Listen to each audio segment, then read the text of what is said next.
Assalamu alaikum class 8. This is our lecture 53 and we are doing question answers of our lecture chapter 5, that's a poem Daffodils.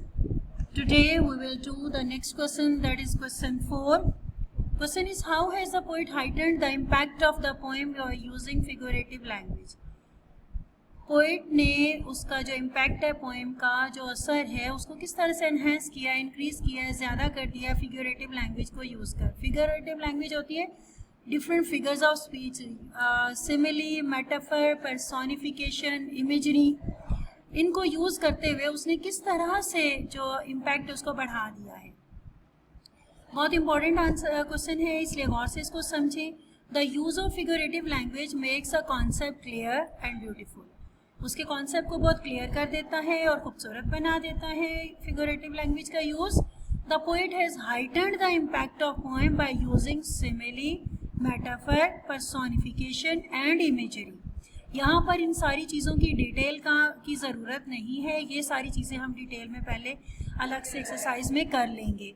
The reader realises every word, वो हर words को enjoy करता है, each and every. जिस तरह से उसने उस सीन को एंजॉय किया है उसी तरह से वो इसको जो वर्ड है उसको भी एंजॉय करता है।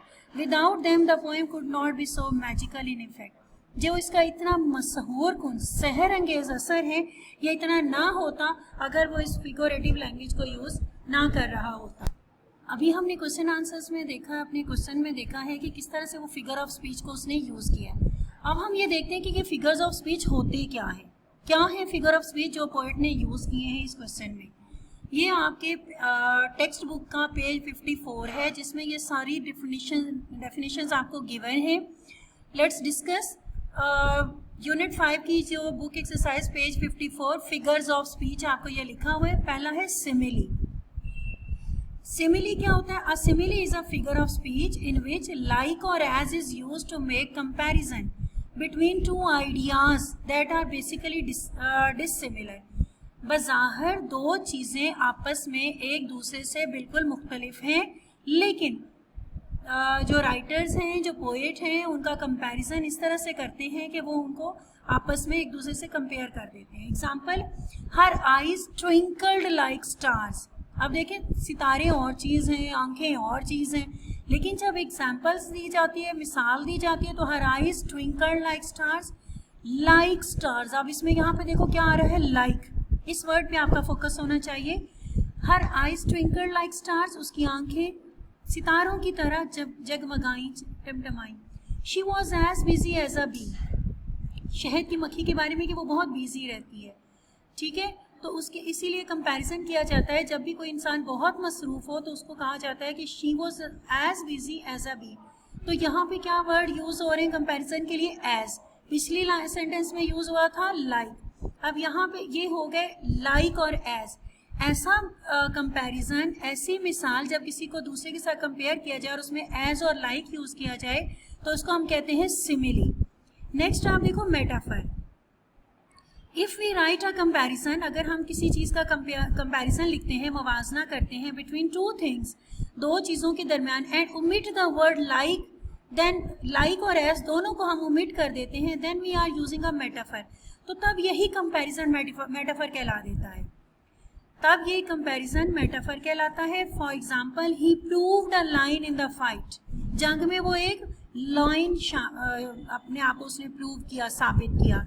His heart is red red rose, उसका दिल सुर्ख है, सुर्ख गुलाब की तरह। अब यहाँ पर क्या है, सिर्फ दरमियान में से आपका लाइक और एज का वर्ड स्किप हुआ है, दोनों वर्ड्स नहीं है, उसको डायरेक्ट वो चीज़ कह दिया जाता है। जैसे आप यूं ही मदर्स जो हैं अक्सर कहते हैं मेरा चांद, मेरा लाल, अपने बच्चों को कह देती है ना, तो वो मेरा बेटा चांद की तरह खूबसूरत है तो वो सिमिली होगा। मेरा बेटा चांद है तो फिर वो मेटाफर हो जाएगा। इन दोनों का कंपैरिजन आपको समझ आ गया है कि किस तरह से सिमिली में एज और लाइक है और मेटाफर में एज और लाइक स्किप हो जाता है। Next we are going to move towards the next figure of speech, that is personification. Personification क्या होता है? पर्सोनिफिकेशन आप देखें, बल्कि मेरा ख्याल है कि वो हैवी हो जाएगा।